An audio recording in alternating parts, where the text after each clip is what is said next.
Okay, ladies and gentlemen, hey, we're back, man. I completely forgot, probably because of my excitement about Michonne and the possibility of her being pregnant, or my conspiracy theory of her being pregnant. Anyway, I want to kind of go back and talk about episode 2 from season 4. It's called Infected. This is really easy. There's a virus. It could be either airborne. It could be contracted through water, food, touch. I don't know. But something is infecting these people.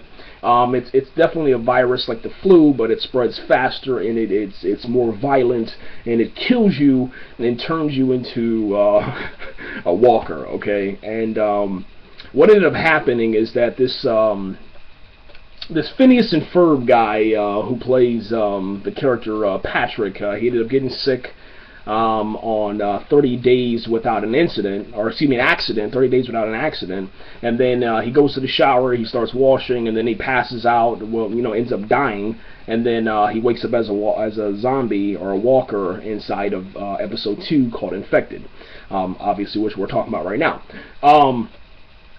What was kind of I guess really good about this episode, man, was just the amount of action, man. There were so many different elements that were happening, man. People's parents were being killed, okay? People's friends were being murdered. Friends had to take out friends. Associates had to take out associates. Cell block D or C is pretty much gone, okay? And the realization comes, man, when Herschel was like, every single one of us has been exposed to this virus. At that point, you pretty much just drop your remote control, you drop your popcorn, you drop your Reese's peanut butter cups, and after that, it's done. Because you realize that this season, season 4, half of the people that you really care about in this Walking Dead series are going to die. And they're going to die a violent death that you have never witnessed on television, man. And I'm telling you, dude, let me just explain to you. Patrick dies, okay? He comes back as a walker. He comes from the shower into cell block C or D, goes into this cell where this dude is sleeping, and literally rips his neck off with his bare teeth, okay? All right, so he just, seriously, drops down to his knees, grabs his teeth, okay, opens his giant mouth as a walker, and just chomps into this dude's neck. The dude can't scream, and then he begins, eating his insides, man, grabbing his stomach, ripping his flesh off.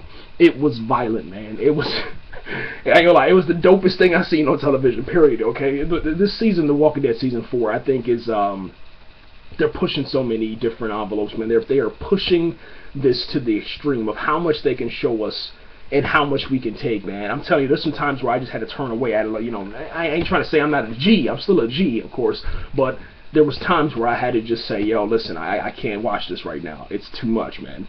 The bad thing, okay, let's talk about the good and the bad. The bad part about this is that there's so many characters that are dying, and a lot of these characters that are dying are new characters, so you really don't have any feelings or emotions towards them. You're just like, man, B, that's messed up, but hey, at least it wasn't Herschel, at least it wasn't Rick, at least it wasn't Carl, at least it wasn't Michonne, And they had a scene where these two little girls, man, Lindsay and something else, they kind of took me back to season 1 when I couldn't stand Carl.